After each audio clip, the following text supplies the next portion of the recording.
Bapak Ibu yang dimuliakan Allah Subhanahu wa taala, malam ini kita memasuki malam yang ketiga di bulan Ramadan. Dan alhamdulillah wa syukurillah kita masih dalam keadaan sehat walafiat. Tidak ada yang pucat lantaran melaksanakan ibadah puasa selama 2 hari ini. Tetapi perlu kita ketahui bahwa dengan puasa ini justru membuat kita itu sehat. Yakini bahwa dengan puasa kita akan sehat. Kenapa demikian? Karena Nabi sendiri mengatakan, sumu tasihhu, puasalah kamu sekalian, niscaya kamu akan sehat. Jadi kalau ada orang yang sering sakit-sakitan, ya biasakan untuk melaksanakan puasa. Bukan hanya di bulan Ramadan, tetapi di bulan-bulan lain pun sesungguhnya sangat baik sekali untuk kita melakukan puasa. Terutama hari Senin dan Kamis. Kalau itu dilakukan, insya Allah dengan doa-doa yang kita panjatkan, insya Allah diterima Allah dan penyakit-penyakit kita itu insya Allah akan disembuhkan oleh Allah Subhanahu wa ta'ala.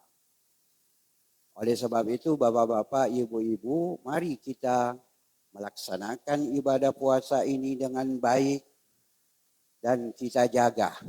Jangan sampai puasa-puasa kita ini mengurangi pahala-pahala puasa kita itu sendiri. Apalagi membatalkan puasa.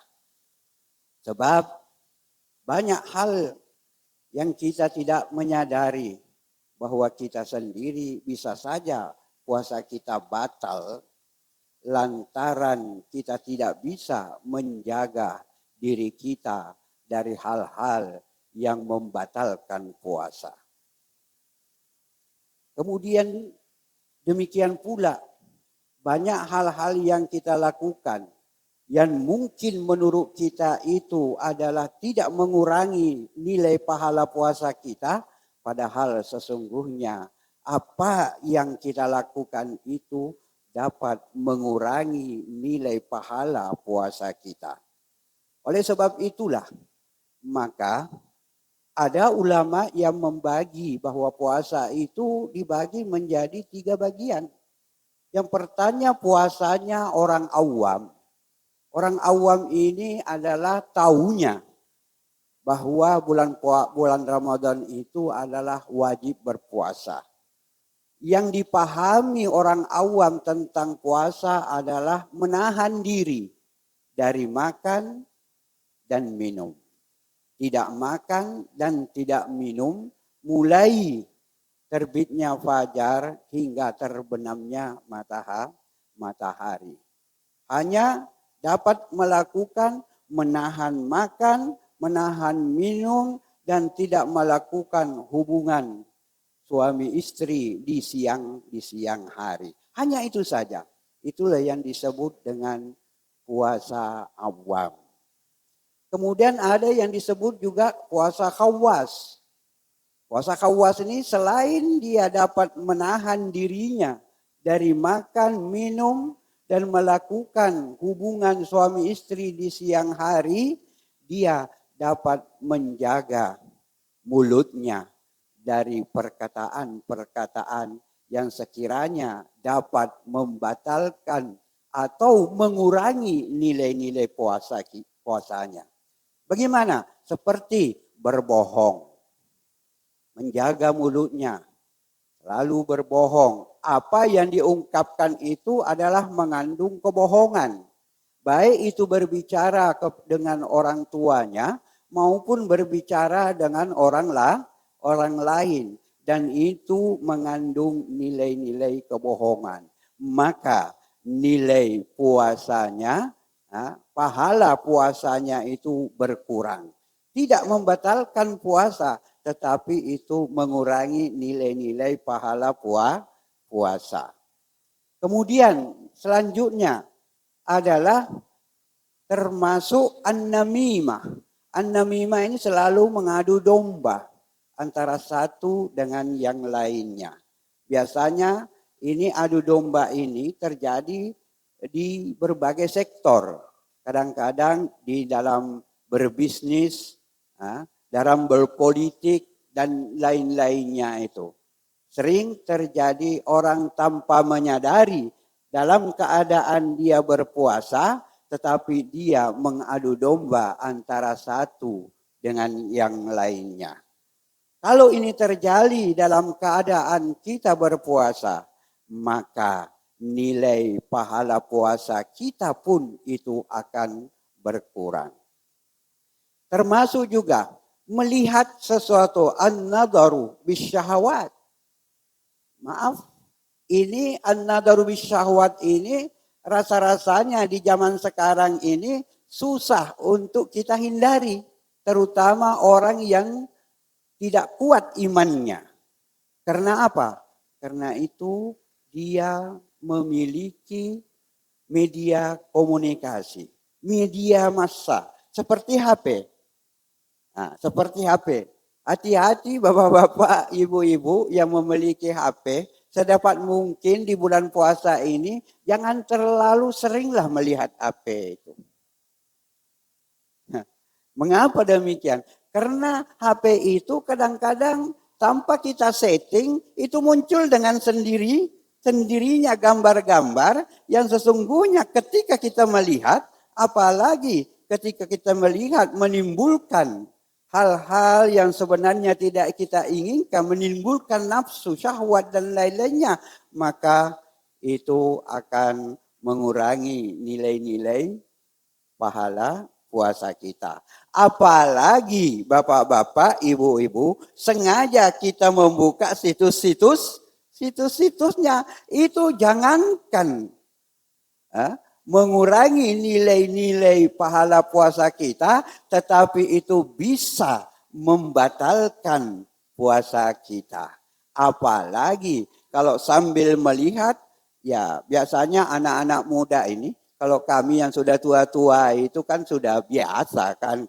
Nah, yang muda-muda ini yang belum kawin, yang belum apa itu, melihat itu bisa menimbulkan syahwat yang luar biasa. Bahkan bisa mengeluarkan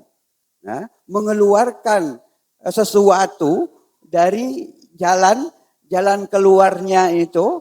Nah, itu bisa batal puasanya. Jadi hati-hati di bulan puasa ini, bukan saya melarang, tetapi mari kita waspada, terutama penggunaan HP. Karena ini hampir setiap orang itu memiliki HP.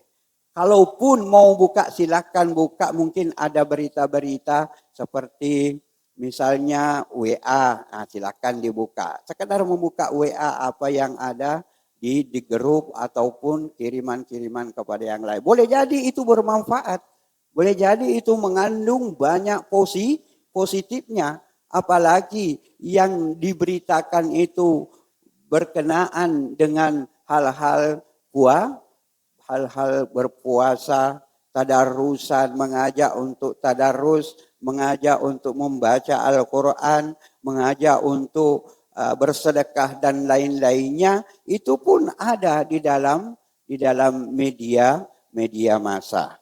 Kalau itu terjadi, itu artinya hal-hal yang positif pun ada di dalam media sosial tersebut, tetapi hal-hal negatif pun itu tidak bisa kita hindari. Memang begitu adanya dan kita harus lebih hati-hati dan waspada, terutama dalam keadaan kita berpuasa. Jadi Bapak Ibu yang dimuliakan Allah Subhanahu wa Ta'ala, saya hanya menghimbau kepada bapak-bapak, ibu-ibu, hadirin dan hadirat, terutama jamaah Masjid Nurul Jannah ini, mudah-mudahan kita dalam melaksanakan ibadah puasa tahun ini dapat mendapatkan puasa yang bernilai, berkualitas baik dan berkualitas tinggi, sehingga nantinya kita di akhir puasa kita dapat meraih predikat yang disebut dengan la'allakum tattaqun, agar kamu semuanya bertakwa dengan melaksanakan rangkaian ibadah-ibadah di bulan Ramadan. Bapak Ibu yang dimuliakan Allah Subhanahu wa taala, karena ini adalah semacam kultum, yang namanya kultum itu tuh kultum kuliah 7 menit. Kalau lewat bukan kultum namanya itu. Ya. Kalau 10 menit kul apa itu? 10 menit. Kalau kultum 7 menit. Nah, jadi Bapak Ibu, karena kita akan melaksanakan tarawih setelah tausiah kultum ini, dan mudah-mudahan apa yang kami sampaikan pada malam yang ketiga ini bisa menjadi bahan pertimbangan kepada kita semuanya dalam melaksanakan ibadah puasa. Mudah-mudahan Allah Subhanahu wa taala selalu memberi kita kesehatan, kekuatan, energi dalam melaksanakan ibadah puasa tahun ini, sehingga nantinya kita dapat menyelesaikan ibadah puasa ini dengan baik dan memiliki predikat orang-orang yang bertakwa. Demikian Bapak-bapak, ibu-ibu, hadirin dan hadirat yang dimuliakan Allah, mudah-mudahan bermanfaat. Amin ya rabbal alamin. Mohon maaf atas segala kekurangannya. Terima kasih atas segala perhatiannya. Wabillahi taufiq wal hidayah. Wassalamualaikum warahmatullahi wabarakatuh.